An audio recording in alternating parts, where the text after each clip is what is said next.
کس کا کتنا کہاں نقصان ہوا ہے. ٹھیک ہے, یہ ایک بہت بنیادی عنصر ہے. دوسری بات یہ ہے کہ ریاست کی پہلی ذمہ داری ہے کہ وہ لوگوں تک پہنچے. ٹھیک ہے جی, ہم ریاست کے ساتھ مل کر کام کرنا چاہتے ہیں اور ریاستی مشینری کو اس کام کے اندر استعمال کرنا چاہتے ہیں, لیکن یہاں پر ریاست نام کی, حکومت نام کی کوئی چیز ہمیں نظر نہیں ہے. جہاں تک میں گیا ہوں, اللہ جانے اب وہ کہاں تک کام کر رہے ہیں, اور انہوں نے کافی سارے فنڈز کا اعلان بھی کیا. آپ سے ابھی تک کوئی رابطہ بھی ریاست کی طرف سے نہیں ہوا؟ ریاستی سطح پر ہمارے ساتھ کسی قسم کا رابطہ نہیں ہے, اور نہ کسی نے کہا ہے کہ آپ کیا کر رہے ہیں ہمیں بتائیں, یا ہم بالکل تیار ہیں کہ ساتھ دے رہے ہیں. یہ پورا ایک نظام ہے اور اس کا تخمینہ لگے کہ یہاں نقصان کتنا ہوا ہے, اس کے بعد تعمیر نو ہو تو بہتر ہے. اگر تعمیر نو انفرادی حیثیت میں کوئی بھی فاؤنڈیشن یا کوئی بھی کرے گی تو وہاں کرپشن کا بھی بازار سرگرم ہوگا, اور لوگ بھی ایسے سرگرم ہوں گے جنہوں نے افراتفری پھیلانی ہے. آپ نے دیکھا ہوگا کہ بہت سارے روڈوں پر لوگ آ کر وہاں سے جو مائگریٹ کرتے ہیں, ان کا جن کا پیشہ وار ہے وہ آ کر بیٹھ گئے ہیں اور انہوں نے جینا گڈی شروع کر دیا. ہمارے لڑکے ابھی بھی ایک اسپتال میں 2 گھر جا چکے ہیں سندھ کے اندر, ان کو مارا بھی گیا ہے اور ابھی ان کے سے موبائل بھی چھین لیے گئے ہیں, سارا بھی چھین لیا. اب تو ہم اپنی جو امداد بھیجتے ہیں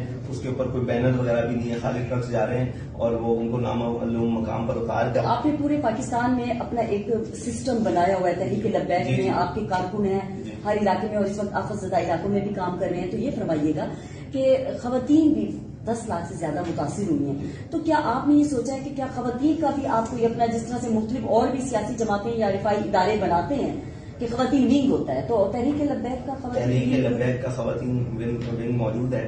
ہماری ایم پی اے صاحبہ ہیں کراچی سے, سرور تو ان صاحبہ, کو یہاں پر نہیں آنا چاہیے تھا. آپ 2 دفعہ آ چکے ہیں, وہ نہیں آئے. سنیں ڈاکٹر صاحبہ, ہماری جو ایم پی اے سرور صاحبہ ہیں, وہ ہم نے ان کو صادر ہے. ہمارا خواتین کا ایک مسئلہ ہے, ہماری گھریلو خواتین ورک میں موجود ہیں, ہماری لیڈی ڈاکٹرز موجود ہیں. آپ اگر ان کا انٹرویو کرنا چاہیں, ان سے ملنا چاہیں, وہ یہیں پہ میرے خیال سے جام پور کے قریب کہیں موجود ہیں, تو آپ ان سے مل سکتی ہیں. تو ہماری خواتین, اور ہم نے خواتین کے مسائل کو ایک بند لفافے کے اندر سارے معاملات کو کر کے ان تک پہنچا رہے ہیں, اور ان کی جو ضروریات ہیں وہ یہاں پر پہنچا رہے ہیں. اور ہمارے یہاں سے کوئی ڈاکٹر صاحب ہیں, وہ کام کر رہی تھی, انہوں نے ہمارے حسن بٹ صاحب سے رابطہ کیا, وہ یہاں پر آئے ہوئے تھے, آپریشن کی ٹیم میں تھے, ان سے رابطہ کیا. جو ضروریات انہوں نے بتائی ہیں وہ ایک بڑی تعداد میں, بلک تعداد میں انشاءاللہ ہم ان کو دینے کے لیے جا رہے ہیں کہ آپ کو خواتین کی مدد کریں. یہ بہت اچھا کر رہے ہیں آپ. یہ بتائیں, بس آخری سوال آپ سے کروں گی, جو اب سیاست میں ہم دیکھ رہے ہیں, جو اس وقت جلسے بھی ہو رہے ہیں, عوام بھی اس وقت پانی میں اور مصیبت میں گری ہوئی ہے,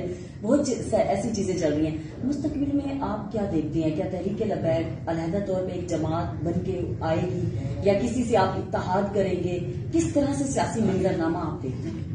سیاسی منظرنامہ تحریک لبیک کا تو 2018 میں بہت کلیئر ہو چکا ہے.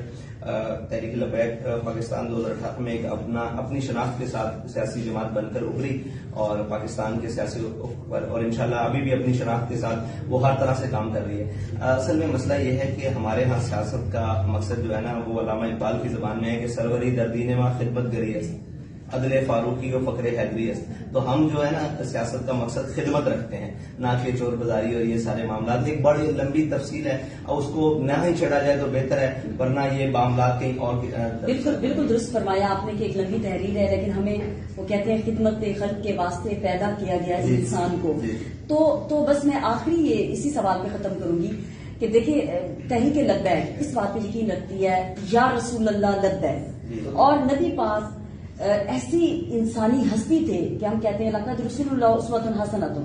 تو مجھے یہ بتائیں کہ کہیں اس طرح کی شدت پسندی یا وہ تو نہیں ہو لوگوں میں آئے گی, کیونکہ اسلام میں ہے لا اکراہ فی الدین, دین میں کوئی جبر نہیں ہے, کہ ہاں تحریک لبیک آگے لوگوں کو مذہب کی بنیاد پہ, فرقے کی بنیاد پہ, نسل کی بنیاد پہ, زبان کی, علاقے کی بنیاد پہ تفریق نہ ہو. ہم مذہب کی بنیاد پہ بھی سب کو ایکولی ٹریٹ کریں, جس طرح سے پاکستان کا قیام عمل میں لایا گیا.